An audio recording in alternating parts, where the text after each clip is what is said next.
Hey, welcome back everybody to the BaseLINE podcast. I'm your host, Ben Newman. Now, this special guest I met this past summer working with the Kalamazoo Growlers. He was one of the players on the team.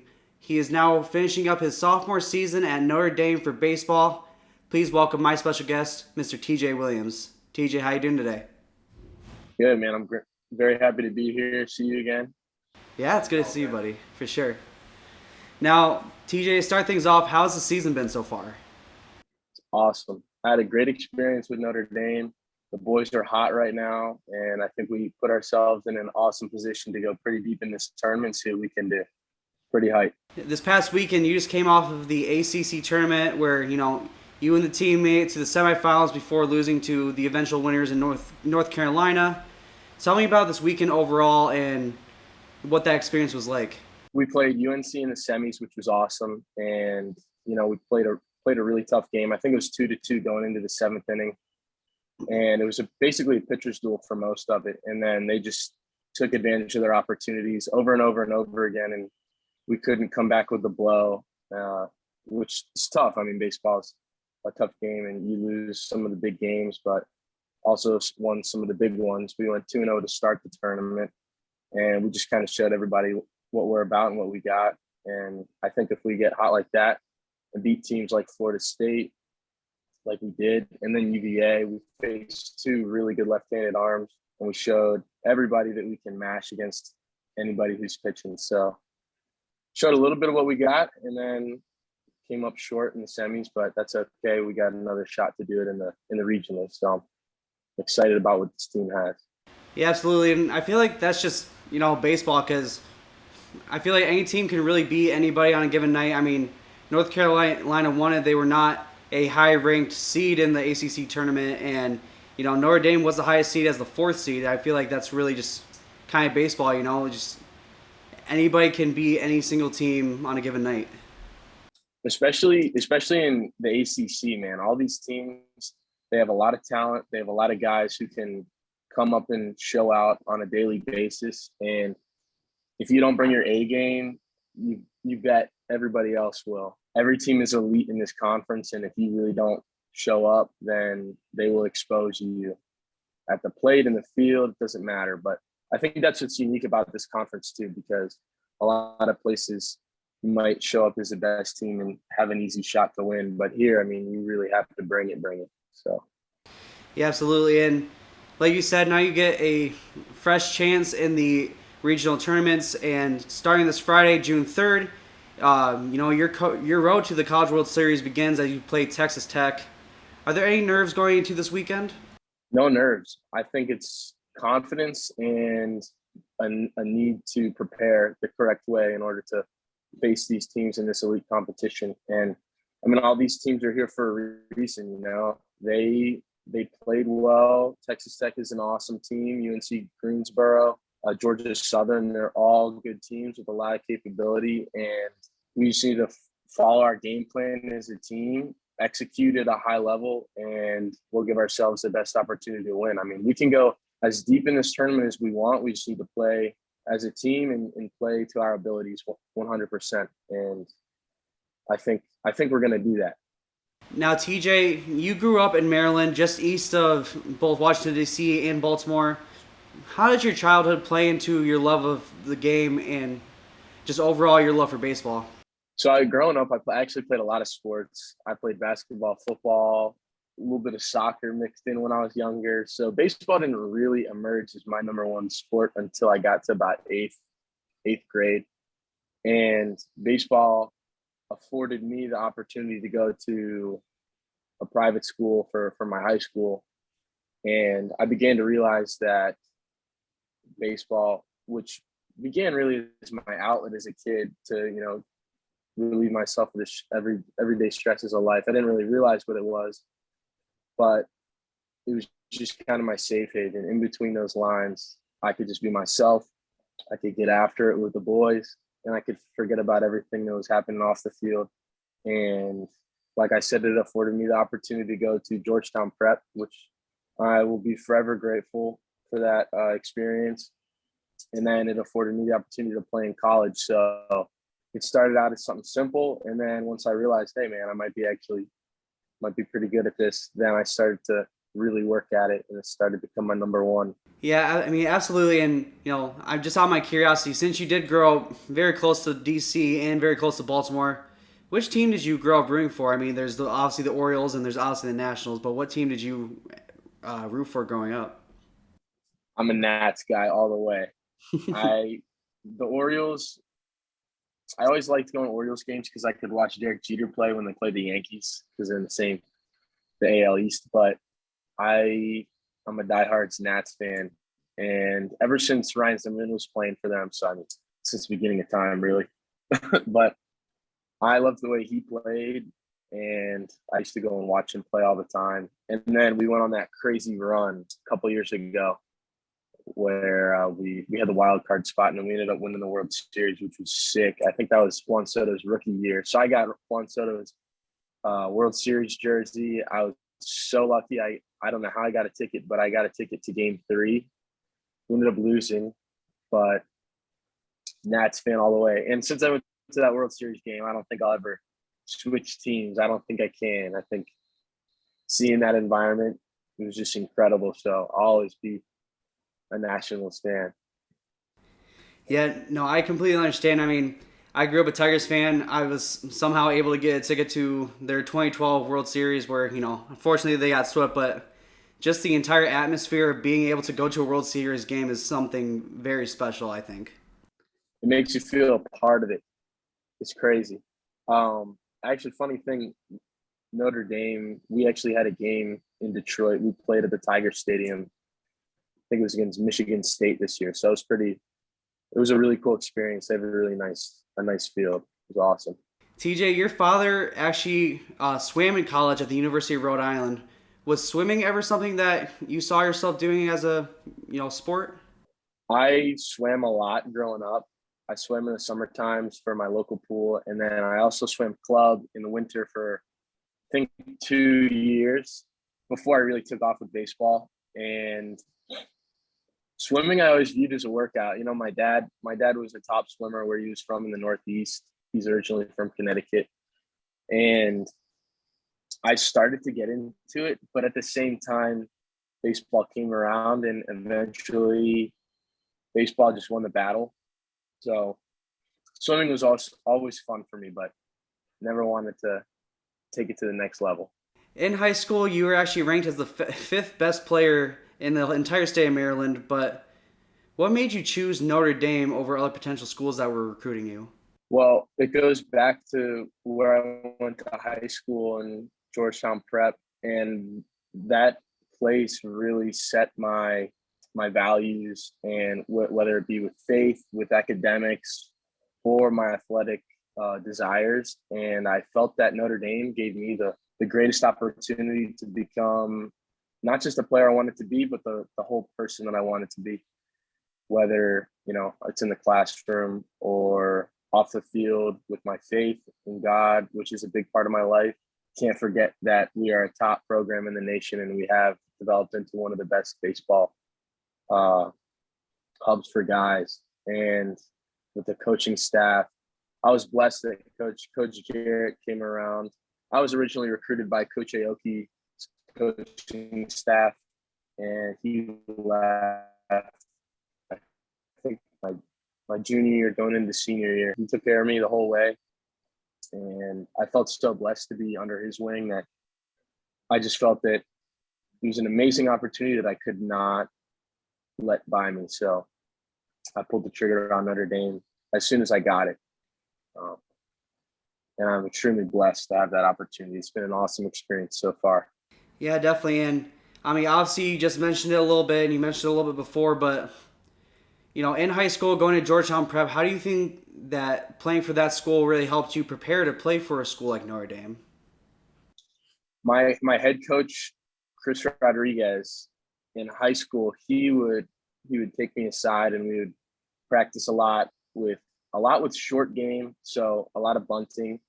And you never realize how lethal bunting is in college until you're there, and you can kind of expose teams' weaknesses with short game. And so he told me that was going to be a big part of getting on the field freshman year and sophomore year. And I practiced that until the sun went down after practice. And then he also just taught me how to approach the game and what to think in certain situations, how to take advantage of teams when maybe I'll give you an example. So let's say the second baseman or the third baseman struck out looking the inning before. So in high school, a lot of guys, they're not mature, and you can really think about taking advantage of what's happened in the past innings. So those guys are probably thinking about their strikeout. They're not thinking about what's going on in the game. So maybe you lay a bunt down to the third base side. Maybe if you're on first base, you steal on them. The second baseman forgets to cover. Simple stuff like that really end up making a difference by the end of the game. And he taught me little things like that here and there that really allow me to flourish. And then just honestly being aggressive and playing like myself. And he allowed me to play with controlled aggression. And he taught me how to play the game the right way. And we won the IAC championship my junior year. And I think a lot of guys on my team came together with that same controlled aggression. I still use that today. Yeah, absolutely. I feel like that definitely helped you. I mean, I remember watching you over the summer and, never necessarily a power hitter, but always was a good contact hitter, bunting like you mentioned, just getting really into position to be able to get on base and really help your team out that way. Yeah, I think last year especially was a learning experience more than anything, especially in the Northwoods when you're playing every day and you're in the grind with the boys, but learning how to use that stuff on a daily basis and stick with an approach and execute that approach, that's been huge. So I learned a lot last summer with you last year in Kalamazoo. Yeah, absolutely. And going deeper into that, I mean, obviously, we just mentioned multiple times, but you played for the Kalamazoo Growlers this past season, summer college ball. Why do you think the Northwoods League is really beneficial for young college athletes? It's just everything about the Northwoods League it's different than what you're going to get in other leagues. And you're not going to, they have a grueling schedule to say the least. And, there's positives and negatives about that for sure. But I think once you leave the league and you realize that the Northwoods League was a great experience to have. And so I guess understanding the grind of what baseball is, and then that allows you to understand yourself, understand your strengths and weaknesses as a player. And I think that's really important in an individual's development on the field and off the field. So that's one of the big takeaways for me from the Northwoods League. And then learning how to compete every day. You never really understand how hard it is for big leaguers and minor leaguers to go out there and play their best every day. But you do, and you have your trials and you have your errors throughout the Northwoods season, and you might have an 0 for 30 streak. You might make a couple errors in the field, but the more you play, the more you learn how to play consistently, and you kind of program your body to compete every day. And that happens over time, obviously. But I think at the start of the summer, I had that learning curve period where I struggled for a little while, and then towards the end, things started to pick up for sure. Yeah, Northwoods is an awesome experience that every young player should definitely have. Yeah, absolutely. And I feel like the Growlers just was a really fun experience overall. I mean, they really pursue their slogan when they say that this is where fun makes a difference. But how do you think the Growlers really excel at just being able to have fun playing the game of baseball? They did an amazing job making it bigger than baseball. So when we stepped on that field, obviously we were competing in between the lines and we were winning that game. But it was also about, I mean, if you think about it, the entertainment going on around us and stuff, I think they made an effort to bring everything in the stadium into one experience. So whether that's the fireworks after the game, whether that's the dances in between innings, whether that's the pump it up, before an inning begins, or cheers from the stands. I think they did an awesome job creating an overall experience, both for the fans and for the players, that allow you to really have a good time. I remember some of those. We got pretty hyped in a lot of those games, it was an awesome experience having the seats packed and having everybody at the game cheer me on. It makes a difference for sure. Yeah, definitely. And I remember those times, you and the other players up on the dugout dancing to Pump It Up or Mama de la Mama. But going into game time, what music do you listen to really get yourself in the zone and ready to play? Definitely changes on a daily basis. I'm not going to stick to one genre. It's one day I'll be feeling my Spanish music. One day I'll be feeling ACDC, classic rock. If somebody's blasting something on the loudspeakers that we can all get hyped to in the locker room, that's what I'll be listening to. But lately I've been listening to a lot of La Mama de la Mama type music, El Alfa. I like my Kendrick Lamar. I like Meek Mill pregame. I like AC/DC, and sometimes I might even listen to some hard rock stuff. Kickstart My Art, that type of music. I love it all. I love the guitar. Anything with that pace that'll get you going, get you hyped. I love it. Now, obviously, you had a great season with the Growlers, but I remember one play in particular where, I was so happy I was behind the camera on this one, but you had a fly ball out in center field and you had to make the diving catch to, make sure to get that out. Roll that clip real quick. But the third, fourth, fifth are where they really start to get their grooves. A Taylor on a line and a diving play from TJ Williams. He does it with the bat and now with the glove. A sensational snag in center field. Talk about this play and what goes through your mind when you have to make a diving play like this. I think I remember exactly what you're talking about.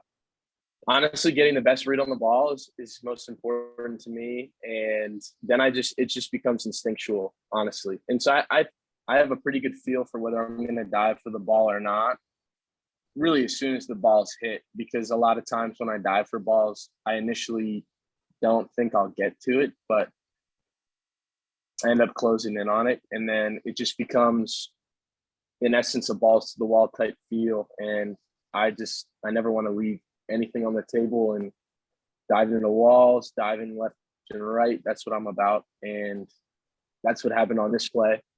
But it's pretty instinctual, honestly. I think it's something that I've gained throughout the years. Obviously you're already in your young college career, and you've already played with some great players. Nico Cavadas, Tanner Colehep, both on Notre Dame, Blake Dunn on the Growlers, have all gotten drafted to the pros. How does it feel to have been able to play with future pro athletes like these? Those are some big names who have had great influence on me. And I think when I got into college, I was a little immature and I didn't truly understand how to go about the daily work that a professional would. And being around guys, especially like Nico, since I was in a lot of hitting groups with him my freshman year, and just allowing to see what a professional is like. And that guy went about his work about as good as anybody could.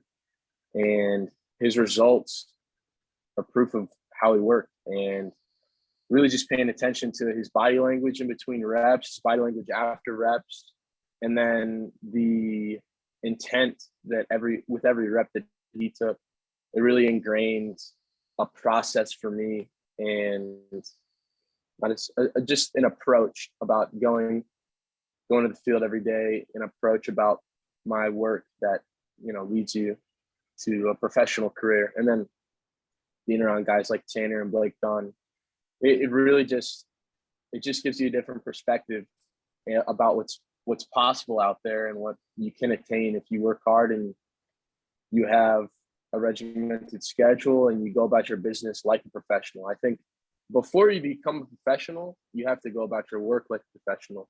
And that's what all these guys did. And that's what I've realized by watching people like that. And it's been a blessing for sure. I've learned a lot in the past 2 years. Going to kind of just the brain of a baseball player, I remember from my playing career, but as a player going up to bat, what goes through your head when you're at the plate? It's funny. I was just talking to someone about this a couple of days ago, but so your at bat really starts before you step in the box, and whether it's in the dugout when you're talking with your teammates about what he's doing with the pitch. Is his fastball sinking? Is his slider more of a sweep or is it more of a slurve? What's the shape to these pitches? That's when it really starts. And then you kind of get a feel for what the pitcher's doing. And, he's sinking his fastball, and then he plays his slider off of that. Simple things like that end up making a big difference when you're in the box. And so speaking with others is huge because you get an idea of what he's trying to do, and then you can think of your approach at the plate. And then when you're in the on-deck circle, finding the timing is huge. And really honing in on one or two thoughts before you step in the box is important. So for me, I really like to think silky smooth right here, be as smooth as possible. And that's all I want in my mind. I don't want to think, okay, if he throws a fastball, then I'm going to do this, this, and this. And I think every player's caught themselves doing that, and it usually doesn't end well.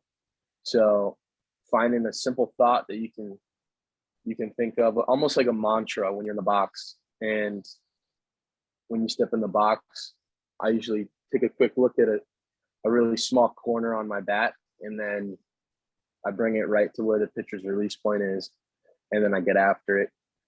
So that's my process. Think as little as possible, in short. Yeah, definitely. Because I remember, honestly, the more you get into your own head when you're up at the bat, the worse you'll do. And that's why I had to learn during my play career. That's what I feel like every baseball player has had to deal with at least one point in his career. Oh, yeah. And if you ask people about the best swings that they've taken, I bet most people would say, and in my experience, that they don't even remember thinking, they don't even remember what happened before the pitch.